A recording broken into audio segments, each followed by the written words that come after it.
Hi all, I wanted to just talk through a couple of things we did in lesson to try and clarify one of the questions in your recent mock, but also show you a few other things that you might not know about. So the question I wanted to look at was question 12, which was a difficult question, but I figure it's probably better to explain it now, where you can stop and pause and go through it. So the question was about a maze, and it kind of described this maze as you were, you could say all the entrances and exits and turning points were nodes in a graph. So they've listed it 1, 2, 3, 4, up to 7. And then they explained that you could draw it as diagram 2 and as diagram 3 without the dead ends in there. Okay, I thought it was quite a nice explanation. They then had some questions about why it's a tree, and then a question about how to represent it as an adjacency matrix, which was mostly well answered. And then you needed to describe what a recursive routine is, which is a function that calls itself. I'm going to just carry on to this coding bit. So there is a procedure that they give you, which is called DFS. Now you should know that DFS stands for depth first search. A depth first search is one where, given a starting node, it will carry on as far as it can go all the way down to the end before coming back up again. Okay, this is different from a breadth first search, which looks at all its nearest neighbours first and then looks at its next nearest neighbours. So DFS is a depth first search. This is a recursive routine because, as we can see, the name of the function is called DFS, but it calls itself inside the function here. Okay, with slightly different parameters, but it is calling itself. This is a characteristic of a depth first search, because effectively it's doing the same thing over and over again with a smaller and smaller search space. And then you had a horrible question where you had to fill in this trace table. Now, I think you've all had a go at this, but basically you are supposed to be filling in the blanks here. Essentially, if you look at the top, you've got two arrays, one called discovered and one called completely explored. And these arrays start with F in it, but that effectively means false. And as it finds things, it turns them into true. And then you have a global variable called found at the end, which is set to false to start with. Now, on the left-hand side, you've got a column called call, and this is actually telling you which calls of the DFS routine are being run and what the parameters are being passed into it. So they kind of give you a lot of help here. It still doesn't mean that it's really easy to answer these questions, but you've kind of got a good shot at doing the first couple of them, because if you call the first one DFS 1, 7, V is equal to 1 and U is equal to 2, you could probably plug these into these answers here. So the very first thing, so if we're doing DFS V end V, and V is 1 and NV is 7, you can go into the first line here and say discovered square brackets V, which we know is 1, is set to true. So all you need to do is put this, I don't know if you can see where my cursor is, that one there would be set to true at that call. And then go into the next one for each vertex U, which is connected to V. So we know U is 2. We can pass that in. If discovered U is equal to false, well, let's try that. Is discovered U, discovered 2 is equal to false? Yes, it is. Then do DFS U and V. So we're basically calling the DFS again, but with U and NV, which is highlighted here in this line, DFS 2, 7. And then you kind of plug through the answers. I know in an exam, when you're stressed, trying to fill in these little boxes will probably be the least of, will be something that you don't particularly want to do, but it's worth plugging through it. Now, those of you who are in the lesson, I said that what you might want to do is think about actually coding this. If you're actually in front of a computer, which you will be in these paper 1 exams, you could potentially code it. I'm just going to show you that. So continuing with the idea of coding this, the actual procedure itself isn't too difficult. It's not very many lines of code, and you could probably change that into Python quite quickly. Where it does become tricky is things like setting up the actual graph itself. So you can answer this question here where it says for each vertex u. I'm going to show you my approach, and I'm not saying that you would be able to type this in the exam. It might take a long time, but I'm going to show it to you anyway.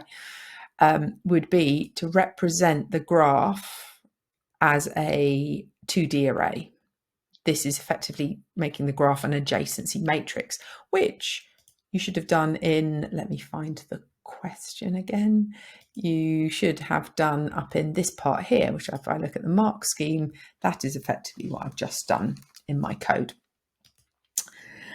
Then I've got a couple of arrays here, which I've set up as being 7 items, which are all false.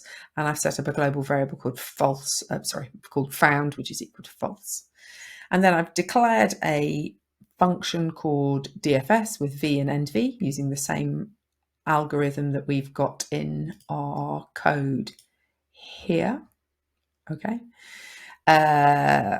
Discovered v equals true. If v equals nv, then found equals true. I've done that. This is the tricky bit. For each vertex u which is connected to v, what I ended up doing was, I've got a few print statements, but just ignore those.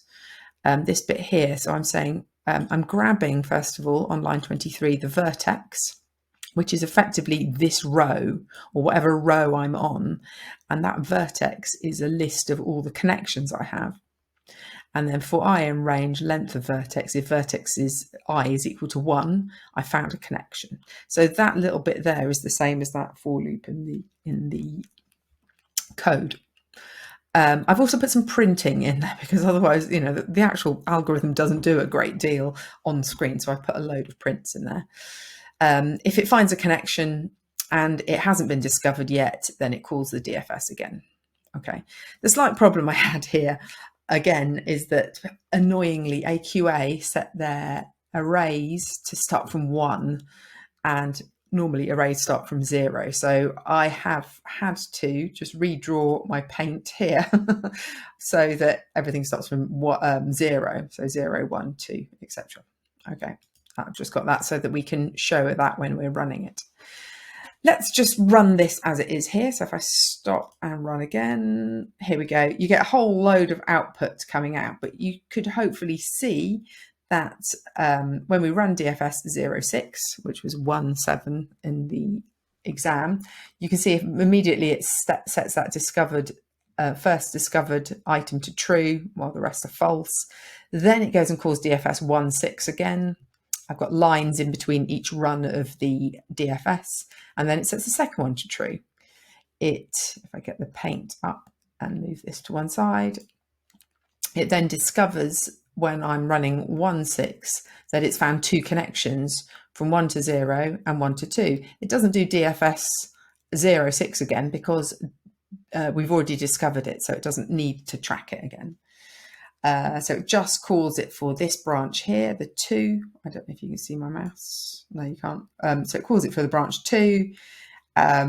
It then finds the connection back to 2 to 1 again, but it's already discovered that, so it comes back from that DFS. So you can kind of see the recursion going through here. Now, I'm not going to read through all of these, but you can see, because I am the original DFS, which is down here at the bottom of my code, you can see was 0 to 6. Essentially, when it gets to 6, it's found the 6th item. And you can see on my code here that I've highlighted it in green, that found equals true comes out green when I've hit that 6th item. The other thing to point out is that I'm coming back from those recursive routines in a rather strange order, but that's the order in which I've highlighted them. Okay. In a second, I'm going to show you how to run this in another interpreter. So rather than on Replit, I'm going to show you in PyCharm so that you could perhaps play with PyCharm to try and see some of this recursion happening in the debugger.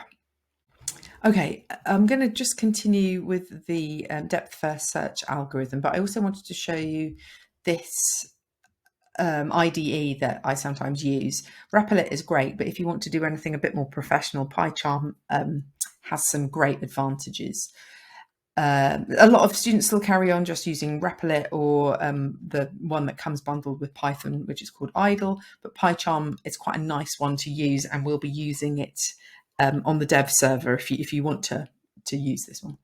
So you can just download it for free from the PyCharm website, and it looks a bit like this. So I have, that's a nice dark theme. I have just loaded that code that I showed you in Replit and showed you here. So if I just press run again, it's up here. I'll run main. You can see the code is running. It went quite quickly, but it's got the same output there. Now, the reason I quite like it is because it gives you lots of intelligence help. Okay, so you can see that it's complaining the fact I haven't got spaces between my commas there. Oops, it's got, there's some other problem with it.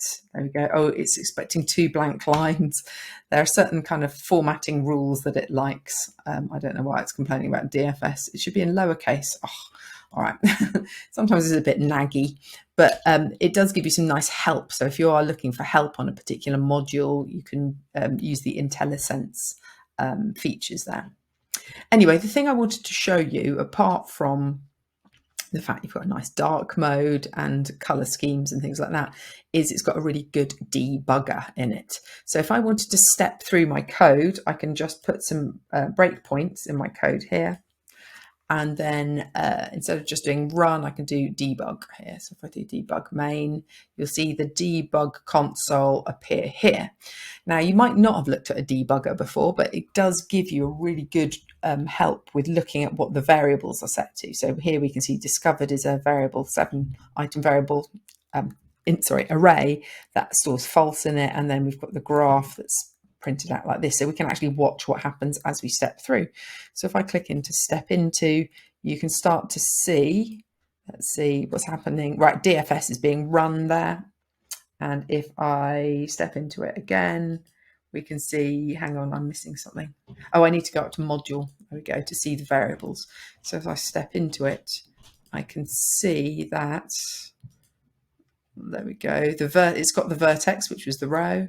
And if I step in again, it's checking if there's a connection. And we can see, hang on, I'm just trying to wait for something exciting to happen. If I keep going, right, I've now been moved into the next DFS call.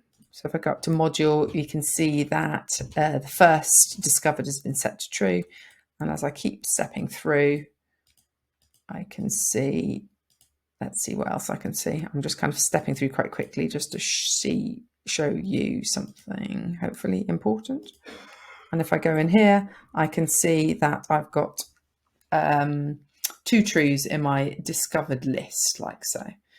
So if I carry on, I can go to, there we go, and we've run our 3rd call of that recursive function. We're now up here, and if I look at my module, I can see I've still only got 2 trues. Hang on. And you can see why this is quite tricky to do in a trace table, but if you were to be programming something like this, you could use the debug tool to actually step your way right through the end of a program. If I untick this and just put a stop down at the end of my task here, let's just put it at the end of explored, all right, and then step through to the next one. Okay, so it's gone through, hang on, step through to the next one. I don't know why that's not working. Oh, it hit it, there we go. I should hopefully see my module. I need to do a bit more playing. I should hopefully see things are being added to my discovered and explored. Okay. I really haven't got much more to say on this one, but there are some nice things that you can do with the debugger to help you really understand a algorithm like so. Okay, I'm going to stop there.